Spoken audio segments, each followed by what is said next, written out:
ये अभी जवाड़ी बाईपास का हम सभी ने निरीक्षण किया, पहले भी निरीक्षण हो चुका है, लेकिन क्योंकि आज टीएचडीसी की टीम भी यहाँ पे उपस्थित है और यहाँ पे करंटली हम लोग सर्वे करा रहे हैं कि किस तरह से इसका डैमेजेस का जो है उसका प्रोटेक्शन किया जाएगा।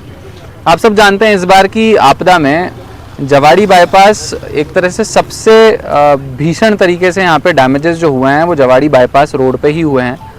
और ज़िले की अगर बहुत इम्पॉर्टेंट सड़कों को देखें तो ये एक बहुत बड़ी सड़क है। खास करके अगर रुद्रप्रयाग शहर की बात करें तो रुद्रप्रयाग शहर के बाईपास के रूप में काम करती है और हमारे केदारनाथ जी यात्रा का पूरा ट्रैफिक हम लोग यहीं से चला रहे थे इस यात्रा सीज़न में। लेकिन इस बार के मानसून में सबसे ज़्यादा डैमेजेस हमारे को यहाँ पे देखने को मिले।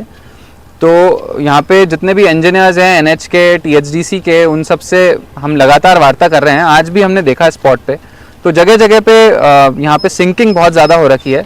करीब 500 मीटर का लेंथ है पूरे रोड का जो यहाँ पे सिंक हुआ है, वो हम शुरुआत से ही देखते रहे हैं। लेकिन अभी जो मेजर असेसमेंट यहाँ पे किया जा रहा है, एक तो रोड का जो है रॉक एनालिसिस किया जा रहा है, पूरे डेप्थ पे देखा जा रहा है कहाँ पे फ्रैक्चर जोन्स हैं, कहाँ पे रॉकी स्ट्रक्चर्स हैं। उस हिसाब से जो बाद में पुनर्निर्माण के एस्टिमेट हैं वो तैयार किए जाएंगे। साथ में ये पाया गया कि कुछ यहाँ पे अंदर की स्ट्रीम्स जो हैं वो भी यहाँ पे बह रही हैं इस पहाड़ पे, तो उस वजह से भी जो सिंकिंग जोन है वो और ज़्यादा एक्टिवेटेड रहा है। साथ में अगर नीचे भी देखें तो नीचे हमारी यहाँ पे नीचे मंदाकिनी रिवर बहती है, अलकनंदा रिवर बहती है। तो अलकनंदा के बहने से जब जब बारिश होती है तो उसकी वजह से कटाव टो का जो है, जो इसके बेस है पहाड़ का, उसका कटाव बहुत ज़्यादा तेज़ हुआ है। तो टो कटिंग पे भी टीएचडीसी ने काम प्रपोज किया है।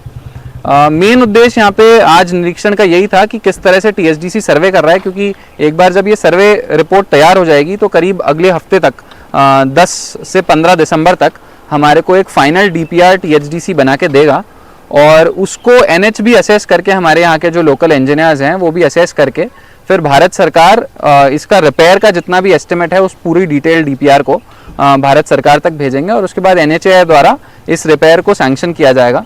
लेकिन जो आज सबसे बात करी और ये बहुत गंभीर विषय भी है रुद्रप्रयाग का, अगर ट्रैफिक मूवमेंट देखें हम तो मुझे लग रहा है कि कम से कम 1.5 से 2 साल यहाँ पे हमारे को रिपेयर को वापस दुरुस्त करने में लगेंगे। हम कोशिश करेंगे कि जल्दी से जल्दी और काम हो। जहाँ पे मेजर ऑब्स्टिकल्स आते हैं, जो काम और ज़्यादा जल्दी किया जा सकता है उसको थोड़ा और ज़्यादा स्पीडअप किया जाए।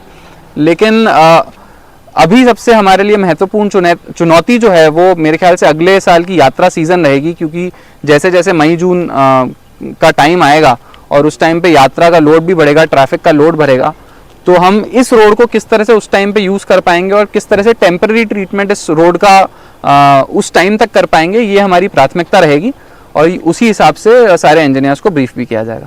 सर नहीं यहाँ पे इस रोड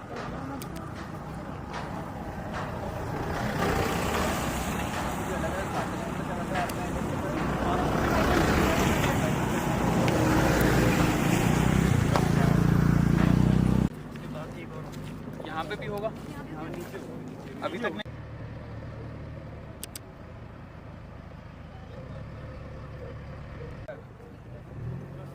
तो अभी भी आप मेजर कर रहे हो कि कितना सिंक हो रहा है पर डे बेसिस पे। इसमें दिख रहा होगा, सुन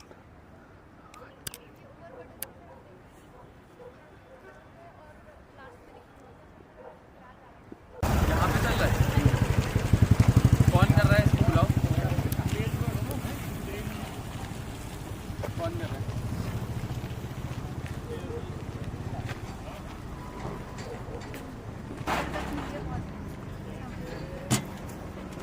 ये सैंपल लिया ना, इसमें ये अलग अलग लाइन में बताओ क्या दिख रहा है। सही रॉक के लिए पूरा फ्रैक्चर जोन है ये सॉलिड नहीं है।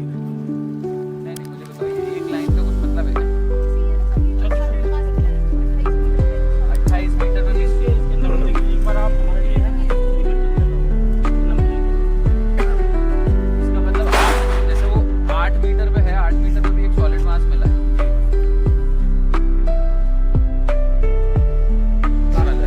तो 2.5 किलोमीटर पे होगा, इस पे लिखा हुआ है क्या? ओके उधर 1.56 पे है ये। और सेकंड सैंपल जो ले रहे हैं वो कितना किलोमीटर है?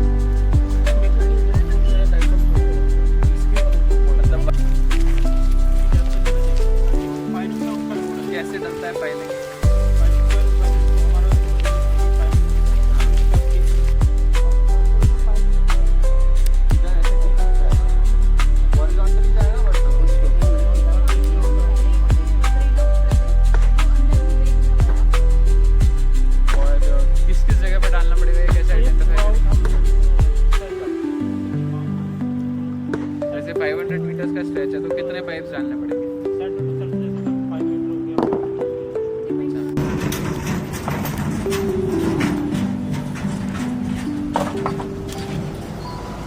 अच्छा होगा।